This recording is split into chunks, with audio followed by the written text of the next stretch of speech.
Hello दोस्तों, टॉकेट्रिकल YouTube channel में फिर से आपका एक बार स्वागत है। आज हम बात करेंगे फ्यूज़ से लेके एमसीबी तक। दोस्तों,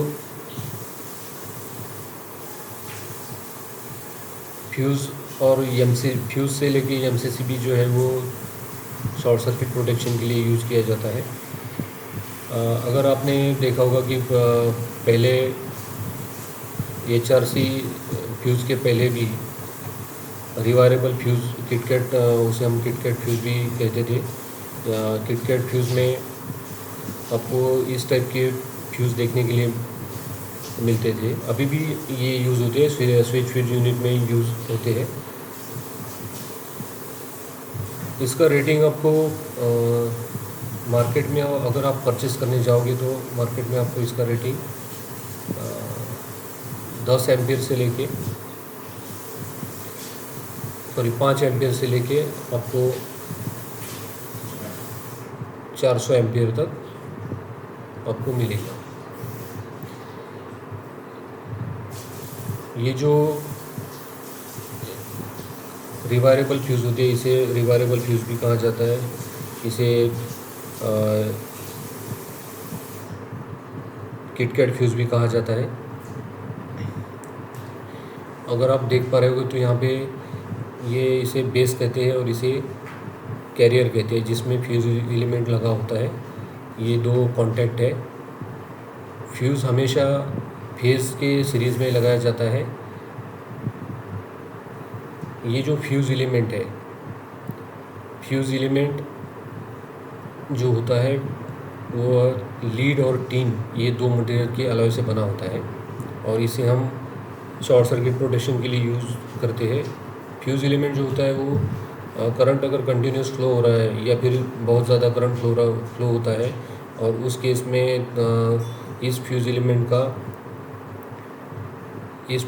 का टेम्परेचर बढ़ जाता है और ये मेल्ट हो जाता है। तो उस वजह से आपका फेज़ लाइन जो है वो कट हो जाता है और आपका डिवाइस या सिस्टम जो है वो प्रोटेक्ट होती है। दोस्तों, इसके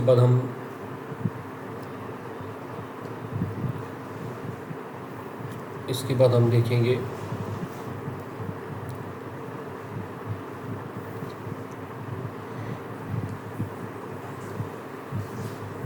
बैकलाइट फ्यूज़ आज भी मार्केट में आपको मिलते हैं।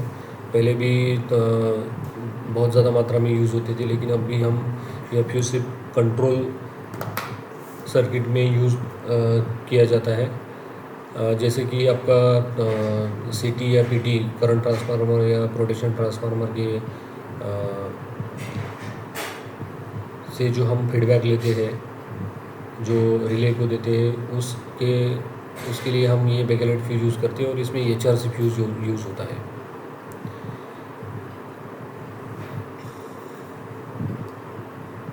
देखिए, इसमें भी सेम बेस और कैरियर होता है, जैसे हमने रिवायरेबल फ्यूज़ या किटकैट फ्यूज़ में देखा है।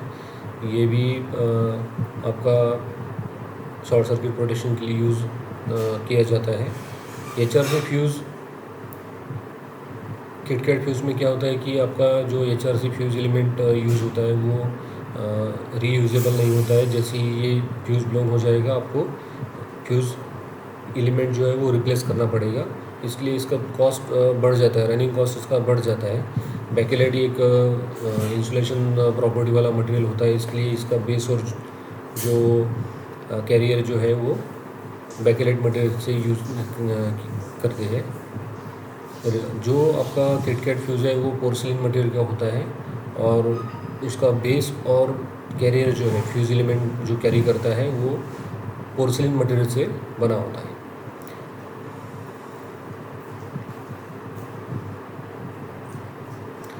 देखिए, आपको बैकलाइट फ्यूज़ वाले जो इस टाइप के फ्यूज़ हैं, आपको कंट्रोल, जहाँ पे कंट्रोल सर्किट हम यूज़ करते हैं, पावर सर्किट में तो जनरली ये यूज़ नहीं होता है। कंट्रोल सर्किट के लिए ये फ्यूज़ हम यूज़ करते हैं यहाँ पे, या फिर ऑक्सिलरी पावर आपका होता है जो एक आधे कंट्रोल पैनल में सॉकेट या फिर हीटर या फिर स्विच सॉकेट या बल्ब लाइट के लिए कंट्रोल पैनल में लाइट के लिए जो लैम्प यूज़ करते हैं उसके लिए cartridge fuse backlight fuse use किया जाता है। उसके बाद हम देखेंगे एमसीबी भी जो यूज़ होता है वह शॉर्ट सर्किट प्रोटेक्शन के लिए, सॉरी एचआरसी फ्यूज़। उसके बाद हम देखेंगे HRC fuse, higher rupturing capacity fuse. Higher rupturing capacity fuse जो होता है वो फ्यूज़ का ही काम करता है, जिसमें शॉर्ट सर्किट प्रोटेक्शन और ओवरलोड प्रोटेक्शन, एक्चुअली ये शॉर्ट सर्किट प्रोटेक्शन के लिए ही यूज़ किया जाता है। लेकिन आपका कंटिन्यूस करंट अगर ज़्यादा जाता है तो उसमें इसमें का एचआरसी फ्यूज़ में भी फ्यूज़ एलिमेंट होता है जो मेल्ट हो जाएगा और आपका जो लाइन जो है वो ओपन हो जाएगा और आपका जो इक्विपमेंट है वो प्रोटेक्ट हो जाएगा। तो आप फ्यूज़ एचआरसी फ्यूज़ जो देख रहे हैं हाई रप्चरिंग कैपेसिटी, इसका कॉस्ट जो है वह रिवायरेबल फ्यूज़ से एचआरसी सॉरी जो आपका पोर्सिलिन टाइप वाला किटकैट फ्यूज़ जो होता है रिवायरेबल फ्यूज़, उससे कॉस्ट ज़्यादा होता है और ये वन टाइम यूज़ वाला होता है। आप इसको रीयूज़ नहीं कर सकते हो, लेकिन ये इजी टू रिप्लेस है।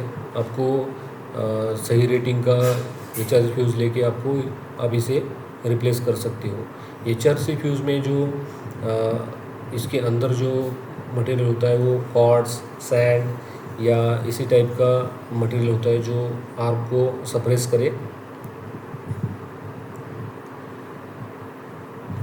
ये आपको यहाँ पे जो दिख रहा है ये एचआरसी फ्यूज़ का बेस है जिसमें एचआरसी फ्यूज़ लगता है। और यहाँ पे जो आप देख पा रहे हैं ये जो है ये एक मिनट सॉरी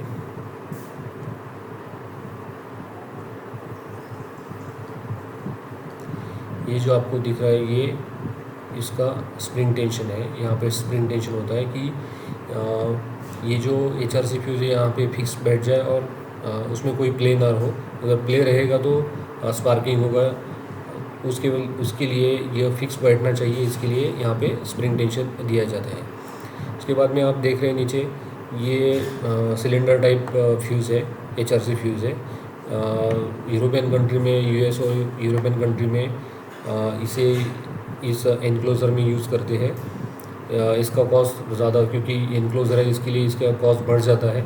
और अगर ये फ्यूज़ ब्लोन होता है या फिर ब्लास्ट होता है तो उसके लिए ये एनक्लोज़र प्रोवाइड किया जाता है, इससे इसका कॉस्ट बढ़ जाता है। इसका काम सेम इस टाइप के जो फ्यूज़ होते हैं एचआरसी फ्यूज़ होते हैं, इसमें भी एचआरसी फ्यूज़ रहता है सिलेंडर टाइप, लेकिन इसको एनक्लोज़र रहता है।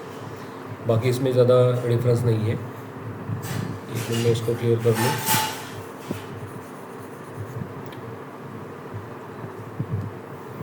उसके बाद हम देखेंगे MCB, miniature circuit breaker.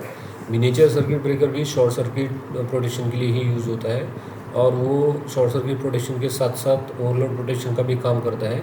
Actually MCB ये शॉर्ट सर्किट प्रोटेक्शन के लिए ही बना होता है। एमसीबी आपको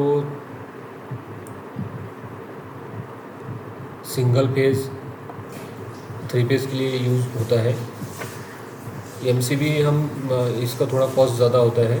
और एमसीबी हम क्यों यूज़ करते हैं कि एमसीबी अगर ट्रिप हो जाता है, मीन्स कोई सिस्टम में फॉल्ट है, ओपन सर्किट हो, सॉरी ओवरलोड फॉल्ट हो या शॉर्ट सर्किट फॉल्ट हो, तो हमें अगर आपका निकल गया है फॉल्ट, आपने आइडेंटिफाई करके उसको सॉल्व कर दिया है, तो आपका एमसीबी इमीडिएट आपको जो रनिंग टाइम है आपका इसको ऑपरेटिंग टाइम है वो आपका बहुत कम है, 1 या 2 सेकंड में आपको इसको इसे ऑन कर सकते हो। एमसीबी जो है वो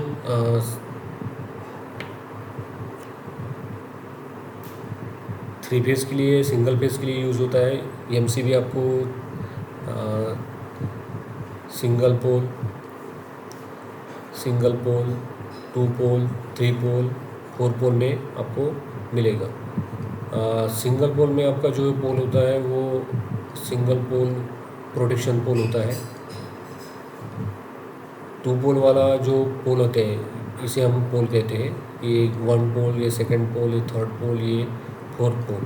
तो फोर पोल एमसीबी में जनरली आपके जो पोल होते हैं वो 3 प्रोटेक्शन पोल होते हैं और एक नॉर्मल पोल होता है। 3 पोल में आपके तीनों पोल प्रोटेक्शन पोल हो सकते हैं या फिर 2 प्रोटेक्शन पोल हो सकते हैं। तो अगर आप मार्केट में एमसीबी परचेस करने के लिए जाओगे तो आपको एमसीबी परचेस करते वक्त आपको उसका स्पेसिफिकेशन देखना होगा कि इसमें कितने प्रोटेक्शन पोल है। जनरली न्यूट्रल 4 पोल में 4 पोल जो होता है, चौथा पोल जो होता है वो न्यूट्रल के लिए यूज़ किया जाता है। तो कॉस्ट कटिंग के लिए मैन्युफैक्चरिंग कंपनियां क्या करती है, 3 पोल जो देती है वो प्रोटेक्शन पोल देती है और आपका ये जो है ये नॉर्मल न्यूट्रल के लिए जो यूज़ होता है वो नॉर्मल पोल दिया जाता है दोस्तों। इसके बाद लेकिन इसमें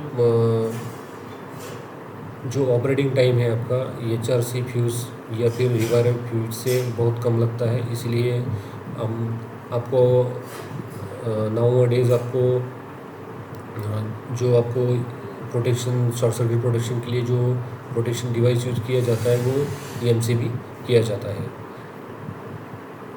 एक मिनट में इसको क्लियर कर लूँ। इसके बाद में हम देखेंगे कि शॉर्ट सर्किट प्रोटेक्शन के लिए इसका जो एडवांस लेवल जो है वो है MCCB, मोल्डेड के सर्किट ब्रेकर। मोल्डेड के circuit breaker short circuit protection के लिए यूज़ होता है और उसमें अगर करंट सेटिंग दिया है तो आपको थर्मल ओवरलोड रिले दिया है तो आपका ओवरलोड प्रोटेक्शन के लिए भी यूज़ होता है। MCCB इस प्रकार में दिखता है आपको। MCB और MCCB में जो डिफरेंस है वो डिफरेंस आपका इसमें ओवरलोड प्रोटेक्शन इंक्लूड रहता है और MCB में आपका सिर्फ शॉर्ट सर्किट प्रोटेक्शन होता है। लेकिन हम MCB जो है वो ओवरलोड प्रोटेक्शन के लिए भी यूज़ हो जाता है, क्योंकि आपका अगर रेटेड करंट आपने अगर 20 एम्पियर का MCB लिया है आपके इक्विपमेंट प्रोटेक्शन के लिए, अगर उसका जो इक्विपमेंट का लोड करंट जो है वो 20 एम्पियर कंटिन्यू अगर जा रहा है तो उस केस में MCB आपका ऑपरेट हो जाता है। तो ओवरलोड प्रोटेक्शन के लिए भी वो यूज़ होता है 20 एम्पियर से अगर ज़्यादा जाता है। शॉर्ट सर्किट करंट जो जनरेट होता है, शॉर्ट सर्किट अगर होता है सिस्टम में तो शॉर्ट सर्किट फॉल्ट में बहुत ज़्यादा शॉर्ट सर्किट करंट जनरेट होता है और उससे MCB इमीडिएट ऑपरेट हो जाता है। MCCB में आपको डिफरेंस यही मिलेगा कि इसमें थर्मल ओवरलोड रिले एडिशनल होता है, शॉर्ट सर्किट प्रोटेक्शन तो होता ही है, लेकिन इसमें एक एडिशनल फीचर आपको देखने के लिए मिलेगा कि MCB अगर हम अगर कोई फॉल्ट आता है तो वो ट्रिप अगर होता है तो वो आपका ऑफ कंडीशन में जाएगा। लेकिन MCCB आपका अगर फॉल्ट आता है तो वह ट्रिप कंडीशन में जाएगा। आपको यहाँ पे ऑफ दिख रहा है, यहाँ पे ऑन दिख रहा है। तो अगर मैन्युअली हम इसे ऑपरेट करने जाएंगे तो ये ऑफ या ऑन पे ही जाएगा, ऑफ से डायरेक्ट ऑन से डायरेक्ट ऑफ पे जाएगा। तो अगर कोई फॉल्ट आ जाता है तो यह MCCB ट्रिप कंडीशन में जाएगा और हमें पता चलेगा कि सिस्टम में कोई फॉल्ट आया है, किसी ने ये मैन्युअली ऑपरेट नहीं किया। लेकिन MCB में क्या होता है कि अगर किसी ने आपका मैन्युअल ऑपरेट कर दिया तो आपका वो ऑफ पे जाएगा, या फिर कोई फॉल्ट आता है सिस्टम में फिर भी आपका वो ऑफ कंडीशन में जाएगा। आपको पता नहीं चलेगा कि ये कोई फॉल्ट की वजह से ऑफ कंडीशन में गया है कि मैन्युअली ऑपरेट करने की वजह से ऑफ कंडीशन में गया। तो एक एडिशनल फीचर आपको MCCB में देखने के लिए मिलेगा। MCCB जो है वो सिंगल पोल भी MCCB आता है और 3 पोल MCCB, 4 पोल MCCB आता है, सिंगल पोल MCCB, 2 पोल MCCB, 3 पोल MCCB, 4 पोल MCCB। जितना पोल का ज़्यादा MCCB परचेस करोगे उसका कॉस्ट आपका बढ़ जाएगा। सिंगल पोल MCCB जो है वो सिंगल फेज़ के लिए यूज़ किया जाता है, मीन्स उसमें सिर्फ लाइन जो फेज़ रहता है वो फेज़ यूज़ होगा।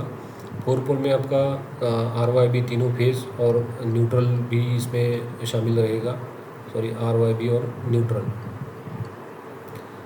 तो इसका रेटिंग जो है वो आपको 10 एम्पियर सिंगल पोल 10 एम्पियर से 800 एम्पियर तक आपको देखने के लिए मिलेगा। ओके, तो दोस्तों आज हमने देखा है रिवायरेबल फ्यूज़ से MCCB तक जो शॉर्ट सर्किट प्रोटेक्शन के लिए यूज़ होते हैं। अगर दोस्तों आपको ये वीडियो अगर आपको जस्ट अच्छा लगा है तो आप वीडियो को ज़रूर लाइक कीजिए, आपके दोस्तों के साथ में यह जो वीडियो है शेयर कीजिए। और मैं देख रहा हूँ कि मेरे दोस्त वीडियो देख रहे हैं लेकिन चैनल को सब्सक्राइब नहीं कर रहे हैं। तो अगर आपको वीडियो की इन्फॉर्मेशन जो है वो आपके इन्फॉर्मेटिव अगर लगती है, ये वीडियो आपको इन्फॉर्मेटिव लगता है तो आप ज़रूर इसे सब्सक्राइब कीजिए। Thank you.